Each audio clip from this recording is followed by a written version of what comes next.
नागराकाटा में भाजपा की शक्ति प्रदर्शन। नितिन नवीन, मनोज तिग्गा संघ, पूना भेंगरा, सुखराम मुंडा ने साधा चाय श्रमिक और आदिवासी वोट बैंक।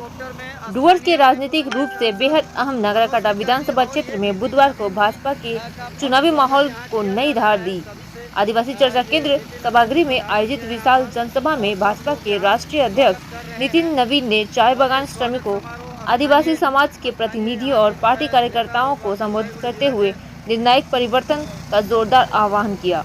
उन्होंने माल बाजार विधानसभा से भाजपा उम्मीदवार सुखराम मुंडा और नागराकाटा विधानसभा उम्मीदवार पूना भेंगरा के पक्ष में समर्थन मांगते हुए कहा कि डुवर्स के चाय बागानों की बदहाली, श्रमिकों की वेतन समस्या, बंद बागानों का संकट, स्वास्थ्य, आवास और शिक्षा जैसे मुद्दों का स्थायी समाधान केवल राजनीतिक बदलाव से संभव है। तृणमूल सरकार पर निशाना साधते हुए उन्होंने कहा कि 200 वर्षों से चाय बागान विरासत को पिछले 15 वर्षों में अपेक्षा और गलत नीतियों ने गहरे संकट में ढकेल दिया है।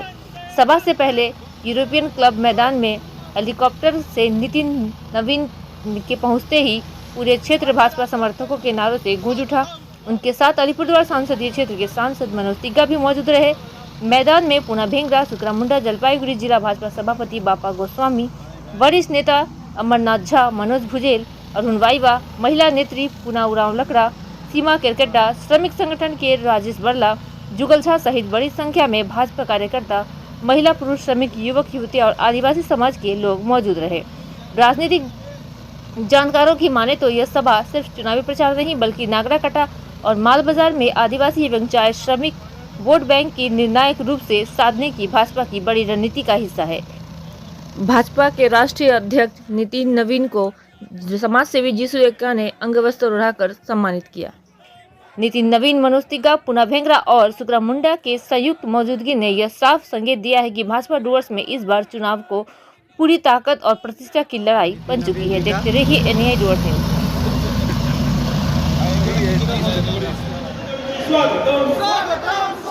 भारत माता की जय, भारत माता की जय। सभी कार्यकर्ता से अनुरोध है, अपने अपने सीट पर बैठ जाइए।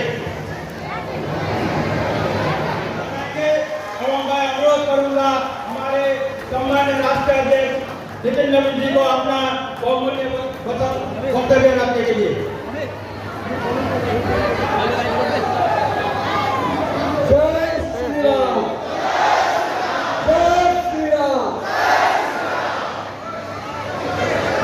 भारत माता की, भारत माता की, वंदे वंदे।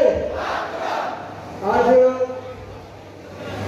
जलपाईगुड़ी के अपने चाय बागान के मेरे भाइयों, मेरे बहनों, मेरे युवा साथियों, मेरे अभिभावक, मेरी मातृशक्ति, शब्द का अभिवादन करता हूँ, आप सबको प्रणाम करता हूँ। आज हमारे बीच में हमारे साथ इस कार्यक्रम में उपस्थित जैन जी, हमारे माननीय सांसद जयंत राज जी, हमारे माननीय सांसद मनोज तिग्गा जी, अपने माननीय विधायक पूनम भेंगरा जी और हमारे प्रत्याशी भी है। जोरदार ताली मेरे भाई के लिए बजाइए। अपने सुखराम मुंडा जी जो हमारे प्रत्याशी हैं उनके लिए एक बार जोरदार ताली।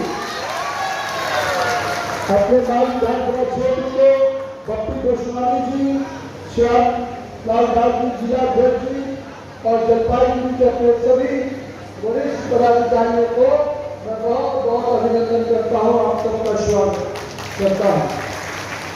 मेरे चाय बागान के अपने सभी श्रमिक भाई, उसको मैं नमन करता हूँ, अभिनंदन करता हूँ। यहाँ पर मैं आया हूँ तो पार्टी के अध्यक्ष के नाते ही नहीं, एक आपके भाई और बंधु के नाते भी मैं आपके बीच में खड़ा हूँ और मैं मानता हूँ कि आपके परिवार के सदस्य के रूप में आज मेरी उपस्थिति यहाँ पे आई हुई। आप जितने मेहनत से, जितने लगन से और जितना पसीना बहाकर देश विदेश में भारत की चाय की पहचान को आपने बनाया है, कहीं न कहीं हम सब आज उस चाय की खुशबू जो पूरे भारत और देश विदेश में फैली थी, कहीं न कहीं उस खुशबू को कम करने का प्रयास यहाँ की सरकार ने किया है। ये हम बहुत इस बात से खुशी भी है और आने वाले समय में अपने चाय बगान के श्रमिकों के सम्मान के लिए, अधिकार के लिए और उनके जीवन स्तर को बेहतर बनाने का आज यहाँ पर आपके बीच में रहा है। तो संकल्प लेते हैं कि अपने श्रमिक भाइयों के जीवन में बदलाव लाएंगे। अपने श्रमिक भाइयों जो चाय बगान के हमारे भाई बहन हैं, निश्चित रूप से उनके नए जीवन का काम करेंगे। सबसे पहले तो मैं हमारे राष्ट्रीय अध्यक्ष श्री नितिन नवीन जी को मैं इस नागराकटा के पावन धरती पर स्वागत जनाता हूं, अभिनंदन जनाता हूं। आज यहाँ पर विशेष करके अपने राष्ट्रीय अध्यक्ष नितिन नवीन जी जो हमारे चाय बागान में काम करने वाले श्रमिक माँ बाप भाई बहन है वह यहाँ पर आए थे और यह सम्मेलन जो है भारतीय जनता पार्टी और भारतीय टीम वर्कर्स के संयुक्त प्रयास से किया गया था। और यहाँ आप लोगों ने देखा कि कितना उत्साह के साथ में माल बाजार और नागराकटा के जितने भी चाय बागान के श्रमिक के साथ साथ हमारे साधारण कार्यकर्ता यहाँ पर उपस्थित थे। उन्होंने स्पष्ट रूप से बता दिया है कि डबल इंजन की सरकार बनेगी और चाय बागान में खुशहाल आएगा। अभी हम चाय का चुस्की लेते हुए पेपर में पढ़ते हैं तो चाय बागान बंद हो गया।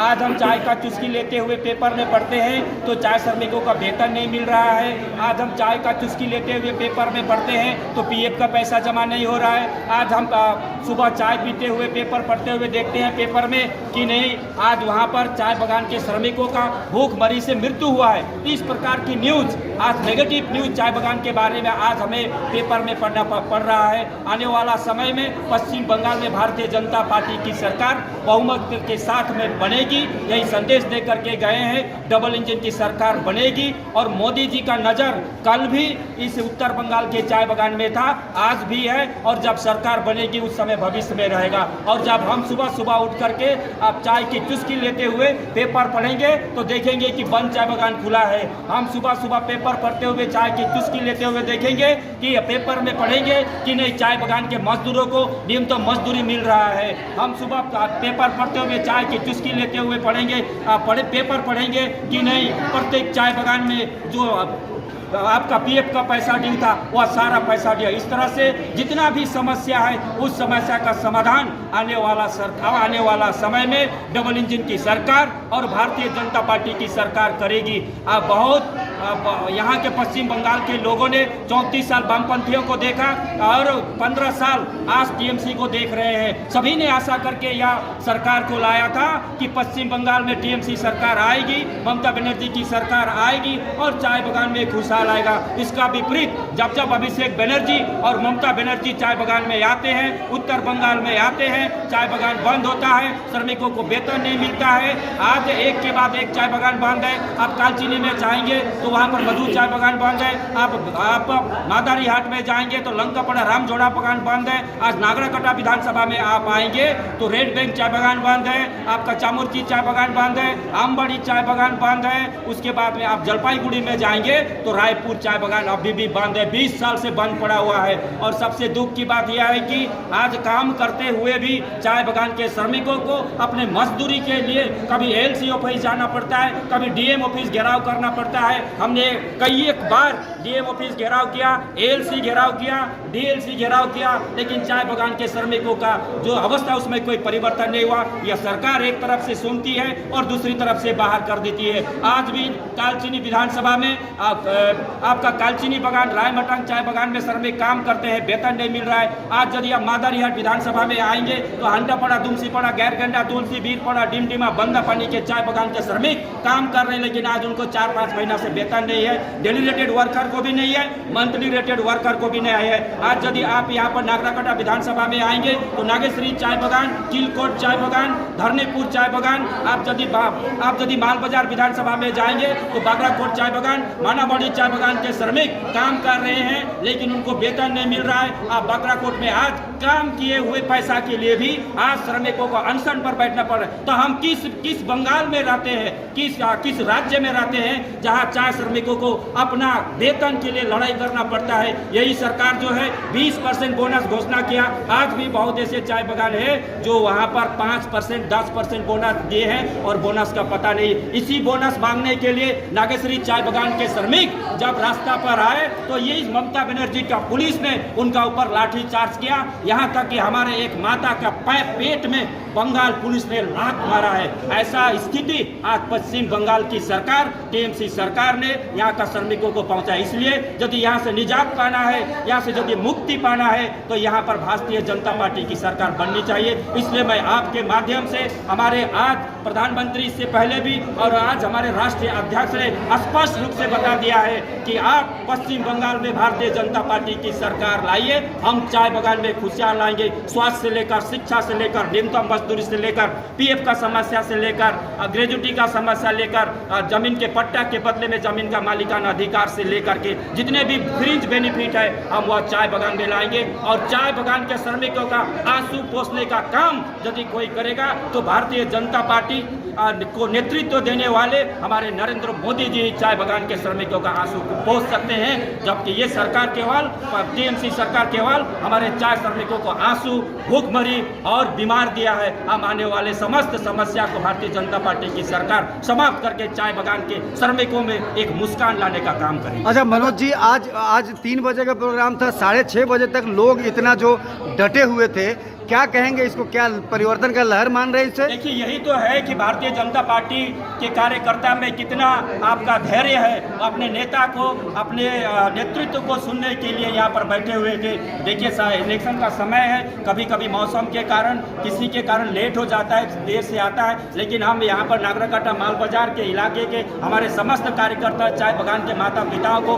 आंतरिक हृदय से धन्यवाद देना चाहते हैं कि 3 घंटा 4 घंटा लेट होने के बावजूद भी हमारे राष्ट्रीय अध्यक्ष को स्वागत करने के लिए, सुनने के लिए वे डटे हुए थे। टी बोर्ड का भी एक डिमांड है, टी बोर्ड का लिए अलग आपने बातचीत रूप से देखिए, चाय बागान का 3 पहलू है।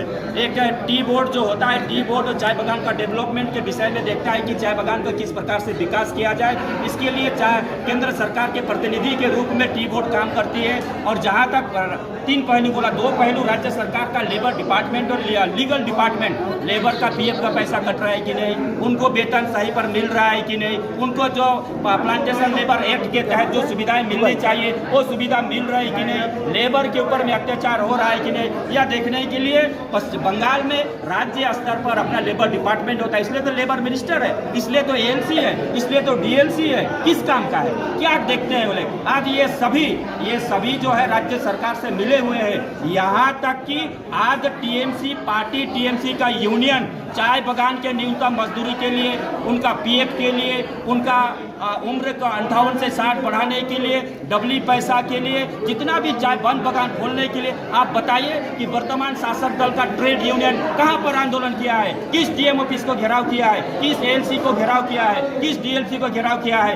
ये सारा टीएमसी का लीडर, टीएमसी का यूनियन मालिक से मिला हुआ है। और इस इलेक्शन के समय में वे लोग एक मोटा रकम इलेक्ट्रल बॉन्ड के रूप में लेते हैं और श्रमिकों को शोषण करने का काम करते हैं। ये सारा श्रमिक जान चुके हैं कि वर्तमान टीएमसी सरकार की जो ट्रेड यूनियन है वे मालिक से मिले हुए हैं। इसलिए श्रमिकों को पीएफ का पैसा जमा नहीं हो रहा है, समय पर वेतन नहीं मिल रहा है, ग्रेजुटी नहीं मिल रहा है, आवास का समस्या है। यहाँ तक कि आज ये टीएमसी सरकार, टीएमसी पार्टी के यूनियन ने जो परमानेंट वर्कर है उनको भी अपना बागान छोड़ करके दूसरे बागान में बीघा काम करने के लिए यदि कोई मजबूर कर रहा है तो वर्तमान सरकार की, टीएमसी सरकार की ट्रेड यूनियन और ये सरकार कर रही है। अच्छा, एक आवाज उठ रहा है कि चाय मंत्रालय का मांग हो रहा है और दूसरा 45 दिनों के अंदर में क्या आप लोगों की सरकार बनेगी तो क्या घोषणा कर रहे हैं आप? देखिए, हमारा अगला मैनिफेस्टो निकलने जा रहा है। हमारा प्रायोरिटी है, मैं भी उस कमेटी में हूँ कि अब चाय बागान हमारा टॉप प्रायोरिटी है। ये चाय बागान जो है, ये चाय बागान का आदिवासी गोरखा द्वारा लगाया गया चाय बागान है। इससे हमारा जो है अपना पूरा जीवन जुड़ा हुआ है। तो इसलिए चाय बागान को बचाने के लिए हम किसी भी हद तक जा सकते हैं। चाय बागान को निश्चित रूप से हम लोग बचाएंगे। दादा, एसआईआर को लेकर 27 मैं आपको स्पष्ट रूप से कह देता हूं कि किसी भी लीगल वोटर्स, वैध वोटर्स का नाम नहीं कटेगा। यहाँ पर एसआईआर का मतलब क्या होता है? Special intensive revision. इसका मतलब होता है कि जिसका नाम जो मृत वोटर है 20-25 साल से वोटर लिस्ट में है उसका नाम वहां से हटाना है। क्यों रहेगा भाई? जो आदमी स्वर्ग में चला गया है उसका नाम वोटर लिस्ट में है, क्या स्वर्ग से आकर के वोट देगा वो? और जिस आदमी का नाम 2 जगह है, यहाँ भी है वहाँ भी है, उसका नाम कटेगा। और जो वोटर शिफ्ट हो चुका है, मान लीजिए किसी बूथ में 20-25 साल से उस वोटर का कोई अता पता ही नहीं है, उसका नाम काटना था। यानी कि एसआईआर में क्या करना था? मृत वोटर का नाम काटना था, जिसका 2 जगह नाम है उसका नाम काटना था, और जो शिफ्ट हो चुका है, चला जा चुका है, उसका नाम काटना था। लेकिन ये पश्चिम बंगाल की सरकार ममता बनर्जी और अभिषेक बनर्जी ने अपने डीएम को, अपने एसडीओ को, अपने बीडीओ को, अपने बीएलओ को लगा करके आदिवासी गोरखा का नाम काटने का काम यदि किसी के इशारे पर हुआ है तो ममता बनर्जी के इशारे पर हुआ है। हमारे आदिवासी गोरखा और हिंदी भाषी बांग्ला भाषी को ये एसआईआर के नाम पर परेशान करने का काम यदि कोई किया है तो ममता बनर्जी की सरकार के अधीन में काम करने वाले डीएम, बीडीओ, एसडीओ और टीएमसी की दलाली करने वाले बीएलओ कर रहे। हमारा रिक्वेस्ट है, बीटीडब्ल्यू की रिक्वेस्ट है, बीजेपी की रिक्वेस्ट है। इलेक्शन कमीशन ने एक नोटिफिकेशन जारी किया था कि चाय बागान में काम करने वाले आदिवासी गोरखा और अन्य संप्रदाय के जो लोग हैं उसका यदि कोई भी कागज पत्र नहीं है, कोई भी कागज यदि वे दिखाएंगे तो उनका नाम वोटर लिस्ट में उठेगा। लेकिन उसको भी अमान्य करते हुए ये सरकार ने आदिवासी गोरखा और अन्य संप्रदाय को परेशान करने का यदि कोई काम किया है तो ये टीएमसी की सरकार ने काम किया है। आज यदि किसी का नाम एडजुडिकेशन में है, आज यदि किसी का नाम कटा है, उसके लिए यदि कोई जिम्मेदार है तो अभिषेक बनर्जी और ममता बनर्जी जिम्मेदार है, इलेक्शन कमीशन और भारतीय जनता पार्टी जिम्मेदार नहीं है।